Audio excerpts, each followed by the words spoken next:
हाँ, दो मीटिंग दी हैं। एक तो जो समस्याएं सुलझ सकती हैं जीएमडीए से, उसके बारे में सुबह हमने 2 घंटे मीटिंग करी थी। और कुछ समस्याएं ऐसी हैं जो कॉरपोरेशन की हैं, पानी की हुई, जल भराव की हुई, वेटलैंड बनाने की हुई, सीवरेज की हुई, जो आमतौर के ऊपर लोग जिससे परेशान होते हैं, वो दोपहर के अंदर हमने कॉरपोरेशन के साथ, अफसरों के साथ बातचीत करी है।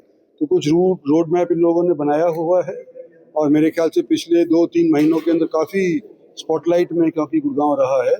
तो सीएम साहब भी आए हैं, ब्यूरोक्रेट्स भी आए हैं, हर एक तरह से इनको भी अपने टोज़ के ऊपर खड़ा रहने के ऊपर मजबूर किए हैं। तो मैं समझता हूँ को एक सुचारू रूप से काम आज भी चल रहा है और कुछ दिनों के अंदर मैं समझता हूँ इसका फ़ायदा नज़र आने लगेगा। आरआरटीसी को लेकर भी आज मीटिंग हुई है। हाँ, वो आरआरटीएस के भी चर्चाएं हुई है सुबह वाली मीटिंग के अंदर। हमने नीति आयोग से भी कुछ लोगों को बुलाया था, जो बड़े प्रोजेक्ट्स हैं उसके बारे में जो विश्लेषण करते हैं, देखभाल करते हैं, उनको नीति आयोग से बुलाया था।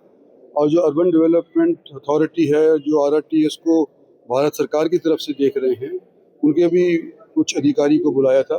तो वो भी अपना योगदान देकर के गए हैं और इस वक्त मैं समझता हूँ कि ठीक रूप से भारत सरकार भी और हरियाणा सरकार भी कार्यरत है। आज जीएमडीए से पहली बैठक हुई, उनके जो जो कार्य थे, जैसे बड़े कार्य में भाई बस अड्डा कोई उनके साथ ऑपरेशन हो जाए, एमईओ साइन हो जाए, तो ऐसा करके बड़ा अच्छा हम चाहते गुड़गांव का बेहतरीन बस अड्डा बने। फिर हमारा विषय आया कि भाई हमें हॉस्पिटल के बारे में, तो गुड़गांव में हॉस्पिटल बने, गुड़गांव अंदर हॉस्पिटल बनेगा तो आम जनमानस उसको आराम से, क्योंकि गुड़गांव यूनिवर्सिटी जो शीतला यूनिवर्सिटी है वो पहले ही बन चुकी है, उसमें 800 बेड है।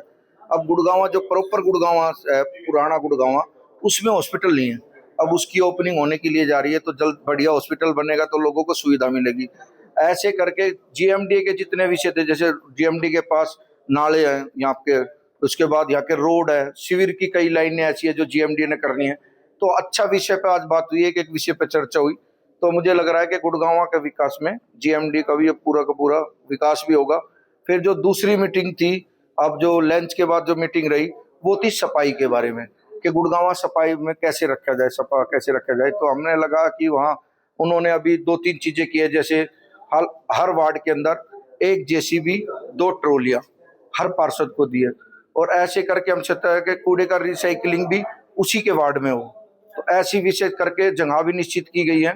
इसी तरीके से सारी वजह आज गुड़गांव के विकास की बात होती है और हमको भी पूरा भरोसा है कि गुड़गांव अब बेहतरीन बनेगा, क्योंकि कुछ दिनों से तो बारिश बहुत ज्यादा चल रही थी। तो बारिश के दौरान क्या होता था, कुछ साफ सफाई हुई फिर वही बात हो जाती थी। अब लग रहा है कि रेगुलर अब जितने भी रोड जो मैं आपको बताने के लिए जा रहा हूँ, हमारा सराय वाला एक रास्ता है वो बनने के लिए जा रहा है, रिवेन्यू का रास्ता है। एक हमारा शीतला कॉलोनी का वो रास्ता बनने के लिए जा रहा है। बसई का जो रास्ता है उसके सिविल लाइन पटौदी चौक से और बसई तक उसके 28 करोड़ रुपए पास हो रहे हैं, वो रास्ता बनने के लिए जा रहा है। बस अड्डे से लेके और जो अपना यहाँ तक आ जाओ आप सब लोग, वो सारा का सारा एक हमारा राजीव चौक से लेके रेलवे स्टेशन तक दोनों फुटपाथ भी और उससे फैंसी लाइट है। एक इफ्को चौक से लेके और हमारा महावीर चौक तक आ जाओ, उससे फैंसी लाइट है और उसका फुटपाथ भी।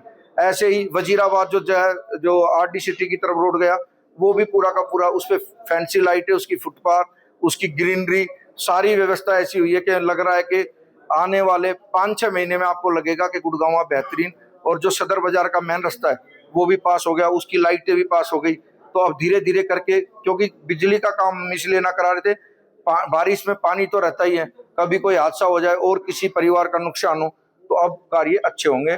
आज केंद्रीय मंत्री राव इंद्रजीत सिंह ने सारे विषय पे चर्चा की, उससे पहले मुख्यमंत्री जी ने इस विषय पे, सारे माननीय नायब सिंह सैनी जी ने इस विषय पे चर्चा की।